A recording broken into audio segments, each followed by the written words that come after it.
విశాఖలో ఐపీఎల్ సందడి ఓ రేంజ్ లో జరగబోతోంది అని అభిమానులు ఆసక్తిగా ఎదురు చూస్తున్నారు. ఇదే అంశానికి సంబంధించిన పూర్తి అప్డేట్స్ అడిగి తెలుసుకుందాం. మా ప్రతినిధి చిరంజీవి వైజాగ్ నుంచి లైవ్ లో సిద్ధంగా ఉన్నారు. చిరంజీవి,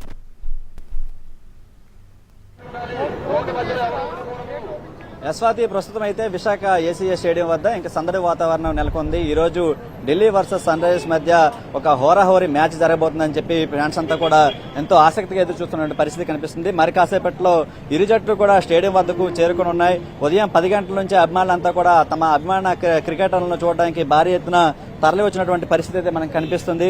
మధ్యాహ్నం 3:30 గంటలకు మ్యాచ్ జరగబోతుంది. దీనికి సంబంధించి అన్ని ఏర్పాట్లను కూడా అధికారులు చేపట్టినటువంటి పరిస్థితి కనిపిస్తుంది. మరోవైపు 2500 మంది పోలీసులు పూర్తిగా బందోబస్తులో లేనటువంటి పరిస్థితి. మరోవైపు దీనికి ముఖ్య అతిథులుగా ఐసీసీ చైర్మన్ జైషాతో పాటు మరోవైపు బీసీసీఐ ప్రెసిడెంట్ రోజర్ బిన్ని కూడా వస్తున్నారు. ఇక ఏపీ మంత్రులు నారా లోకేష్తో పాటు డిప్యూటీ స్పీకర్ కూడా వస్తున్నటువంటి పరిస్థితి కనిపిస్తుంది. ఈ నేపథ్యంలోనే అన్ని ఏర్పాట్లు కూడా పూర్తిగా ఏర్పాటు చేసినటువంటి పరిస్థితి.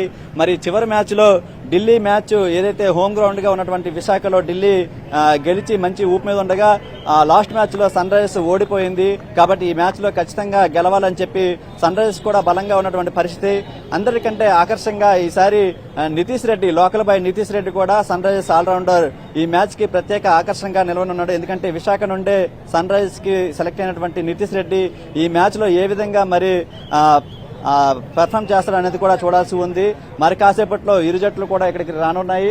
అభిమానులు ఇప్పటికే భారీగా చేరుకుంటున్నటువంటి పరిస్థితి కనిపిస్తుంది. టికెట్లు కూడా హాట్ కేకుల్లా సేల్ అయినటువంటి పరిస్థితి నేపథ్యంలో ప్రతి టికెట్ కూడా క్రేజీ ఉన్నటువంటి పరిస్థితి కనిపిస్తుంది. మరోవైపు అభిమానులు ఇటు ఢిల్లీ హోమ్ గ్రౌండ్ గా ఉన్నటువంటి విశాఖ వేదికగా జరగబోతున్న ఈ మ్యాచ్ లో రెండో మ్యాచ్ గెలవాలని ఢిల్లీ ఓవైపు ఎంతో ఆసక్తిగా ఉన్నప్పటికీ సన్ రైజర్స్ మరి బ్యాటింగ్ లైనప్ కూడా చాలా బలంగా ఉండడంతో పరుగులు వరద కురుస్తుందని చెప్పి అభిమానులంతా కూడా ఎంతో ఆశగా ఉన్నటువంటి పరిస్థితి మనకు కనిపిస్తుంది. మరి ఈ మ్యాచ్ లో సన్ రైజర్స్ ను ఏ విధంగా ఢిల్లీ అడ్డుకుంటుంది, మరి ఢిల్లీ మ్యాచ్ గెలిచి సెకండ్ మ్యాచ్ గెలవడానికి సిద్ధంగా ఉన్న నేపథ్యంలో సన్ రైజర్స్ ఏ విధంగా పోటీని ఇస్తుందనేది కూడా ఒకవైపు ఫ్యాన్స్ అంతా కూడా ఎంతో ఆసక్తిగా ఎదురు చూస్తున్నారు. Right Chiranjeevi, thanks for the updates.